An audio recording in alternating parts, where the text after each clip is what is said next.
નમસ્તે મિત્રો, સામાજિક સુધારણા આંદોલન ચેપ્ટરના પાર્ટ 5 માં આપનું હાર્દિક સ્વાગત છે। આપણે ગોપાલ હરિ દેશમુખ વિશે જાણીશું, જેમનું ઉપનામ લોકહિતવાદી। તે મહારાષ્ટ્રના સમાજ સુધારક હતા। તેમનું એક સાપ્તાહિક હિતેચ્છુ છે। ત્યારબાદ બહેરામજી મલબારી અને સેવા સદન વિશે જાણીશું, જે પારસી ધર્મના સુધારક હતા।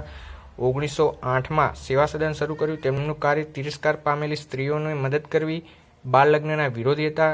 એજ ઓફ કન્સેન્ટ એક્ટ 1891 તેમની વખત આવ્યો હતો, જેમાં છોકરાની ઉંમર 14 વર્ષ અને છોકરીની ઉંમર 12 વર્ષની હતી લગ્ન કરવા માટે, પરંતુ બહેરામજી મલબારીના પ્રયત્નોથી છોકરીની ઉંમર 14 વર્ષ અને છોકરાની 18 વર્ષની ઉંમરે લગ્ન કરી શકાય તેવું નક્કી કરવામાં આવ્યું હતું। ત્યારબાદ દેવ સમાજ, જે શિવનારાયણ અગ્નિહોત્રી દ્વારા શરૂ કરવામાં આવ્યો હતો લાહોરમાં 1887માં, અને તેમનું પુસ્તક દેવશાસ્ત્ર હતું। તો મિત્રો, આ 5 પેજમાં જ સંપૂર્ણપણે સામાજિક સુધારણા આંદોલન પૂરું થાય છે, અને જે તમને રેવન્યુ તલાટી મુખ્ય પરીક્ષામાં ખૂબ જ ઉપયોગી નીવડશે।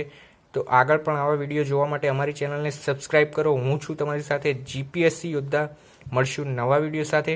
ત્યાં સુધી લખતા રહો, શીખતા રહો।